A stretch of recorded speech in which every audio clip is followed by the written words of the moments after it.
144 साल बाद होने वाला यह महाकुंभ इतना भव्य है कि यूनेस्को ने भी इसे दिसंबर 2017 में मानवता की अमूर्त सांस्कृतिक विरासत की सूची में शामिल किया है। इस महाकुंभ में 7,000 करोड़ रुपए खर्च होने वाला है, जो कि इंडिया में आईपीएल के बाद दूसरा सबसे बड़ा खर्चा है।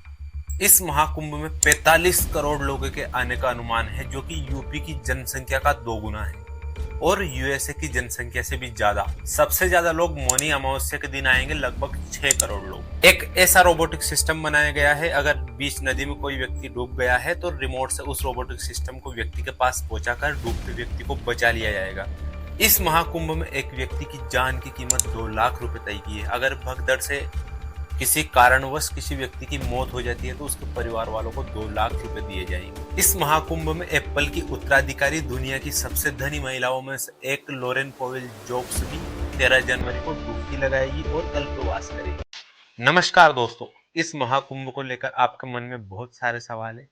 उन्हीं सवालों का जवाब देने में आ गया हूँ। पहला सवाल है, कुंभ, अर्धकुंभ और महाकुंभ में क्या अंतर है?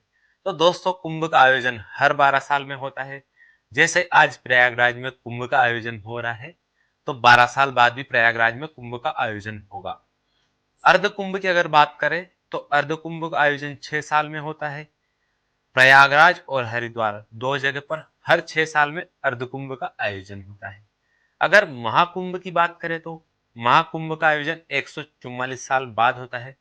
जब 12 बार कुंभ का आयोजन हो जाएगा, उसके बाद एक महाकुंभ आता है 144 साल बाद, जो कि इस बार प्रयागराज में हो रहा है। कुंभ क्यों मनाया जाता है? ऋषि दुर्वासा ने भगवान इंद्र को श्राप दिया था, उसी कारण देवलोक की सारी शक्तियां कमजोर हो गई थी और राक्षसों ने देवलोक पर आक्रमण कर दिया था।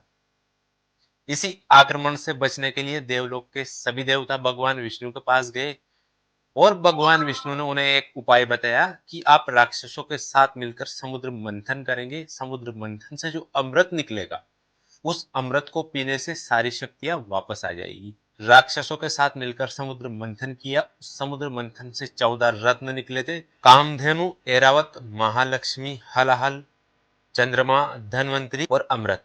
अंत में धनवंतरी भगवान अमृत के कलश को लेकर निकले थे और जैसे ही कलश आया, भगवान और राक्षसों में लड़ाई हो गई, तो भगवान इंद्र ने अपने बेटे जयंतु को कौवे का रूप धारण करके जो अमृत का कलश था, उस कलश को लेकर अपने बेटे को स्वर्ग तक पहुंचाने के लिए बोल दिया। अब स्वर्ग तक जाने में उसको लगे 12 दिन, और इसी 12 दिन के बीच में 4 जगह पर अमृत की बूंदें झलक गई थी: हरिद्वार, प्रयागराज, नासिक और उज्जैन। तो इन्हीं 4 जगह पर कुंभ का आयोजन किया जाता है। भगवान के 12 दिन इंसान के 12 साल के बराबर होते हैं, इसीलिए 12 साल में कुंभ का आयोजन किया जाता है। महाकुंभ कितने दिनों तक चलेगा? दोस्तों, प्रयागराज में होने वाला महाकुंभ 13 जनवरी से 26 फरवरी 45 दिनों तक चलने वाला है। इस महाकुंभ में कितने शाही स्नान होंगे? इस महाकुंभ में 6 शाही स्नान होंगे। 13 जनवरी पौष पूर्णिमा, 14 जनवरी मकर संक्रांति, 29 जनवरी मौनी अमावस्या, 2 फरवरी बसंत पंचमी, 12 फरवरी माघ पूर्णिमा और अंत में 26 फरवरी महाशिवरात्रि। यह महाकुंभ कितने दिनों तक चलेगा? तो महाकुंभ 45 दिनों तक चलेगा। इस महाकुंभ में कितने लोग आएंगे? तो दोस्तों, इस महाकुंभ में 45 करोड़ लोग आने वाले हैं। इस महाकुंभ कितने अखाड़े आएंगे? तो दोस्तों, इस महाकुंभ में 13 अखाड़े आएंगे। अगला क्वेश्चन है, इस महाकुंभ का आयोजन प्रयागराज में ही क्यों हो रहा है? दोस्तों, प्रयागराज में 3 नदियों का संगम है: गंगा, यमुना और सरस्वती। तीनों नदियों का संगम होने के कारण यह नदी बहुत ही पवित्र मानी जाती है, इसीलिए यहाँ पर महाकुंभ का आयोजन प्रयागराज में ही हो रहा है। कुंभ मेला कब शुरू हुआ? तो इस पर भी बहुत सारी दंत कथाएं हैं। कोई तो बोलते सतयुग से कुंभ मेला आरंभ हुआ, कोई बोलते 850 साल पहले कुंभ मेला आरंभ हुआ। अगला क्वेश्चन है, इससे पहले कुंभ का आयोजन कब किया गया था? तो दोस्तों, इससे पहले कुंभ का आयोजन 1882 में किया था और उस टाइम पे मात्र 21,000 रुपए में महाकुंभ हो गया। 21,000 रुपए में। इस महाकुंभ को कितने देश की मीडिया कवर करेगी? दोस्तों इस महाकुंभ को 82 देश की मीडिया कवर करने वाली है। इसमें बहुत बड़े बड़े देश है, अमेरिका हो गया, रूस, चीन, ऐसे 82 देश की मीडिया इस महाकुंभ को कवर करेगी। अगला क्वेश्चन है, कल्पवास क्या होता है? तो दोस्तों कल्पवास भी एक साधना का ही रूप है, जिसमें जो कल्पवास करते हैं उनको 3 रात 3 महीने 6 महीने या 12 महीने या आजीवन किसी नदी के किनारे तंबू बनाकर रहना होता है और वहीं पर साधना करते हैं। ऐसा माना जाता है कि जिसने एक बार कल्पवास कर लिया वो बिना खाना खाए पिए 9 साल तक तपस्या करने के बराबर होता है। महाकुंभ 2025 की थीम क्या है? दोस्तों इस महाकुंभ की थीम है स्वच्छता, आस्था और आध्यात्म। महाकुंभ में स्नान का क्या महत्व है? क्यों लोग महाकुंभ में स्नान करने जाते हैं, डुबकी लगाने जाते हैं? तो दोस्तों ऐसा माना जाता है कि महाकुंभ के टाइम पे आसपास का वातावरण शुद्ध हो जाता है और इस महाकुंभ में डुबकी लगाने से सारे पाप धुल जाते हैं और मोक्ष की प्राप्ति होती है। ऐसा माना जाता है कि भगवान भी देवलोक से यहाँ पर साधु के वेश में स्नान करने आते हैं महाकुंभ में। इस महाकुंभ में 13 अखाड़ों में से एक अखाड़ा अग्नि अखाड़ा है। ऐसा माना जाता है कि अग्नि अखाड़ा महाकुंभ की शुरुआत के दिन एक ही बार माचिस जलाएगा और पूरे महाकुंभ तक वो अग्नि जलती रहेगी।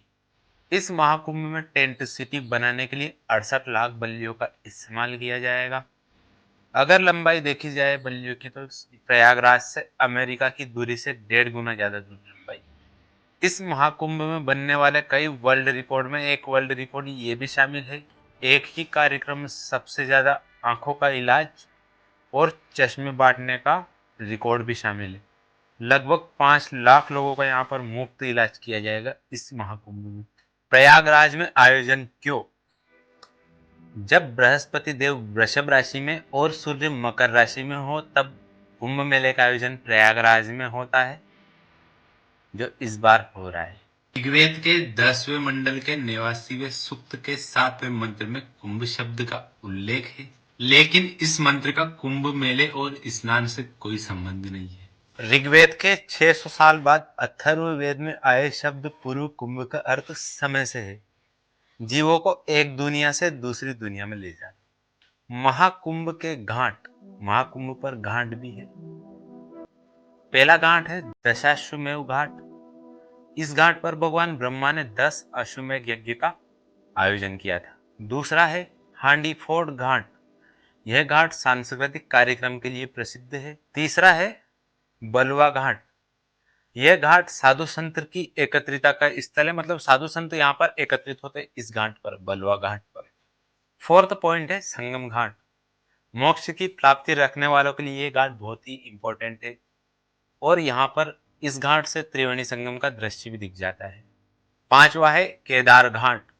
केदार घाट भगवान शिव के भक्तों के लिए बहुत ही महत्वपूर्ण स्थान है और यह घाट भगवान शिव को समर्पित है। दोस्तों इस वीडियो में मैंने महाकुंभ से रिलेटेड सारे क्वेश्चन कवर कर दिए हैं।